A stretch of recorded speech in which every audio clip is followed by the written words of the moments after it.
welcome to tonight's review, which I am dubbing the Exhausted Review, because I am pretty much damn near exhausted.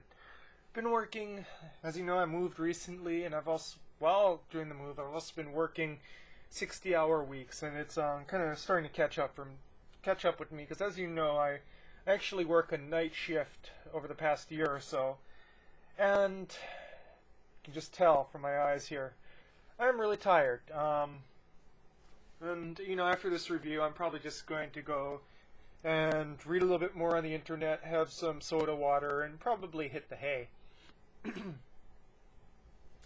So, what are we reviewing tonight? Well, I want to go and, one thing, you'll kind of notice I went and bought a lamp, so I am illuminated again. Not that it does me any favors to my complexion, it really does make me look even more haggard than I already am. So, this is Old Forester Bourbon. This is kind of a historic brand right here. This was the first commercially bottled bourbon. So let's read the back, shall we? Old Forester, you're holding history. A spirit so finely crafted that in 1870, bourbon pioneer George Garvin Brown bottled it, sealed it, signed it, and pledged, "This is mine, I guarantee every drop." Today, over 140 years later, nothing much has changed. Yes, we take our history neat. Here's a picture of the fellow. See if you can see it.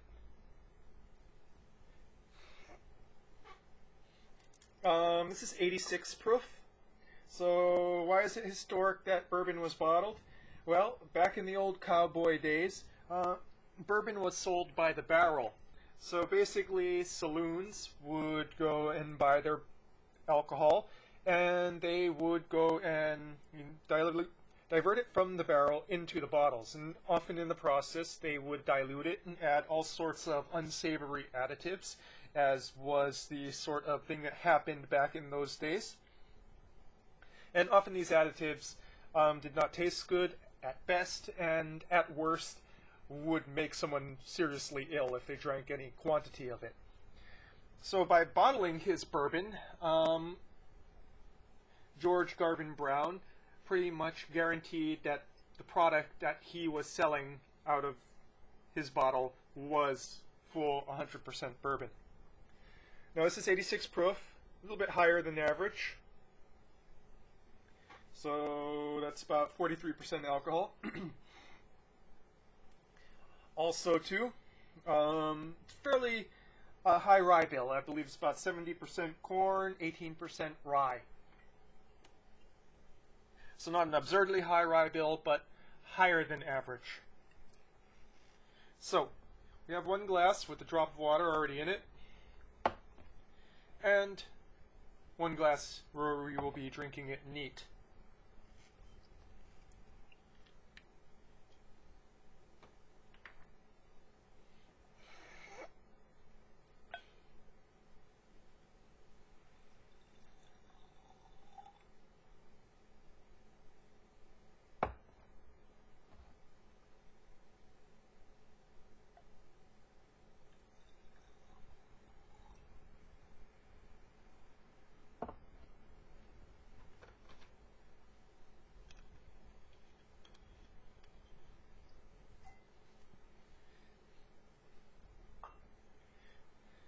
In retrospect, I should have added a little bit more water, but I don't think it matters too much.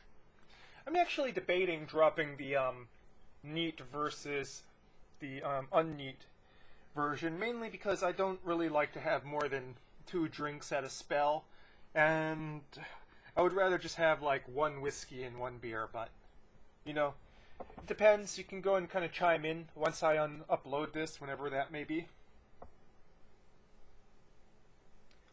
So, water, straight. Coloration is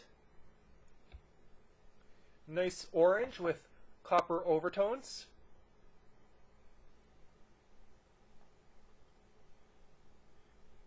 Fairly loose leggings here.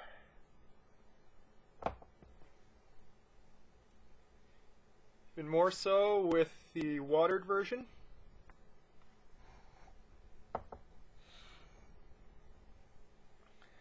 Now, let's do our smelling.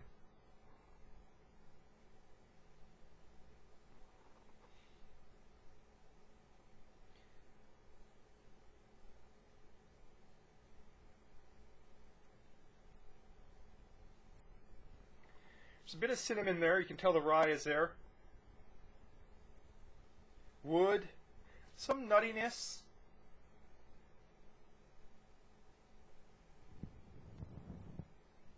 Almost kind of a candied smell to it, like hard candy, fruity hard candy.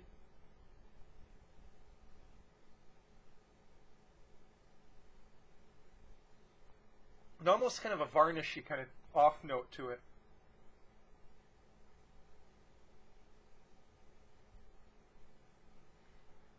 There's some vanilla underneath that, but it's a lot more of the more harder, sharper notes to it. Even the wood is less of a charred oaky and more of a raw kind of wood smell. That was neat. Let's nose the watered version.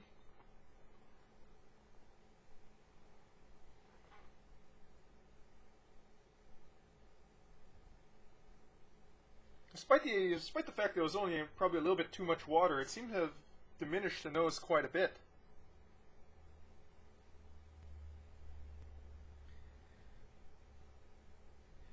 The more oaky and vanilla notes have kind of like been diminished, and leaving more of the sharper notes. I have to say I much prefer the nose of it neat.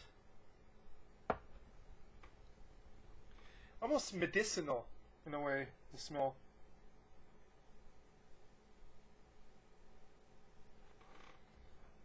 Let's see here. Hints of caramel though.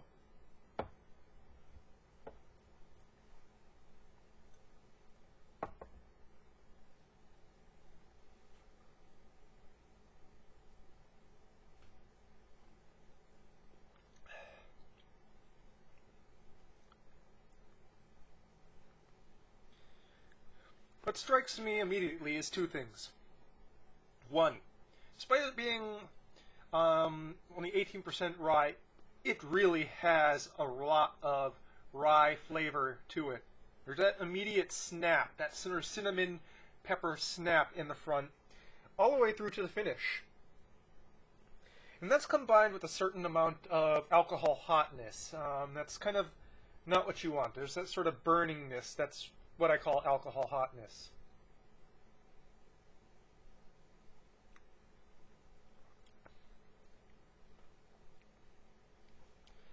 Mouthfeel is a little bit thin.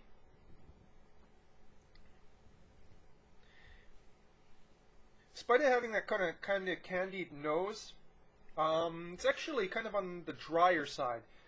Lots of oak and char, especially kind of comes through the finish.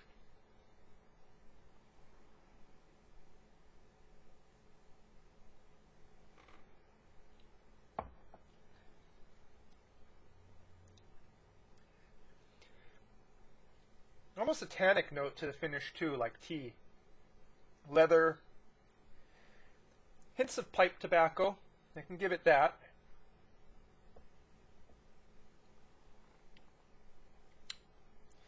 Let's have it with the watered version.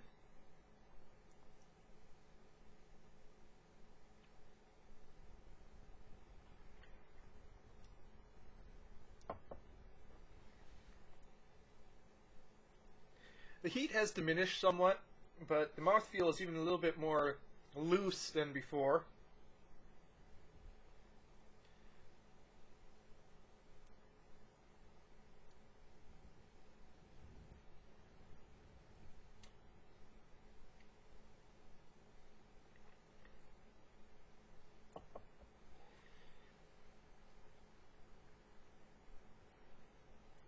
Kind of astringent to me.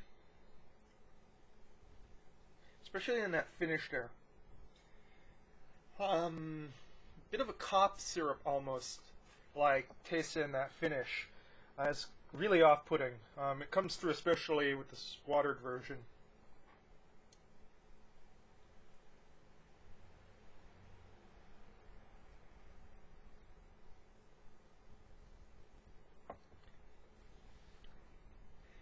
There's a sliced wisp of corn and vanilla right in the front there before that pepper kicks in. It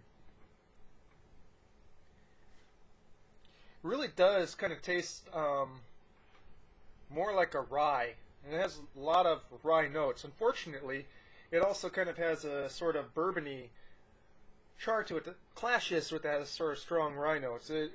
It's jarring. Back to the neat for comparison.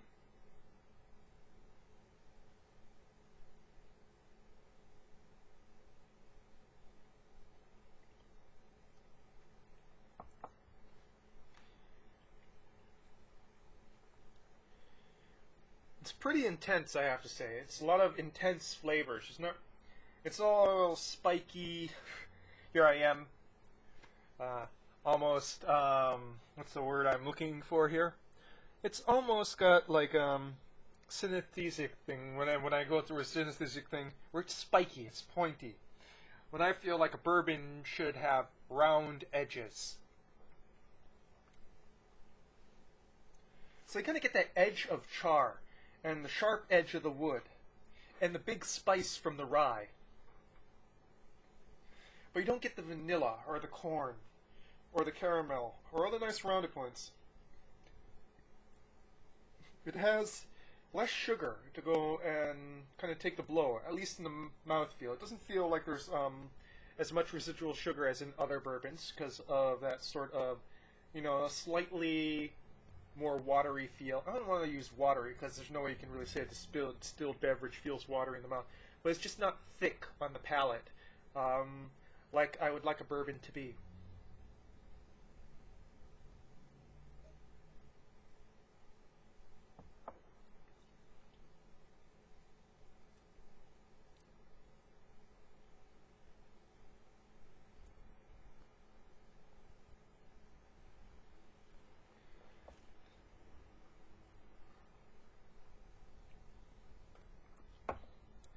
This might make for some interesting cocktails. If you like your Manhattans with bourbon instead of rye, this might be one to go and, give it a shot with.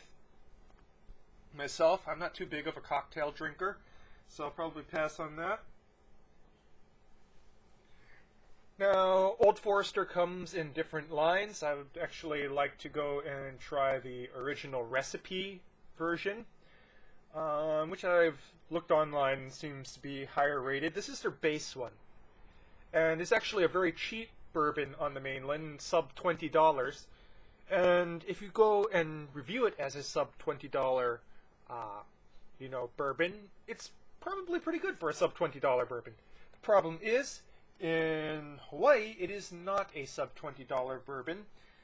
It is far more expensive than Wild Turkey 101. It's about this, only a couple dollars cheaper than my personal favorite bourbon, which is Elijah Craig. And this is aged 8 years, by the way. And it's about the same price as Bullet Bourbon, which is a bourbon I find far more pleasing to both my tastes and palate. So, will I be buying this again? Well, probably not the basic flagship brand of it. I'm willing to go and give the, other parts of the line a shot. And, I commend the history of it. I always try to be positive about these things. I commend the innovation shown by its creator. But it really seems to be this, sort of old school bourbon whiskey, where it's like, if it don't burn going down, it ain't bourbon whiskey. It really seems to be almost like an old school recipe. And on the mainland, kind of has the old school price. But I like things to be a little bit more, for lack of a better word, crafty. It's almost 15 minutes, so I'm going to sign off on this one. That's your bourbon review for tonight. Cheers.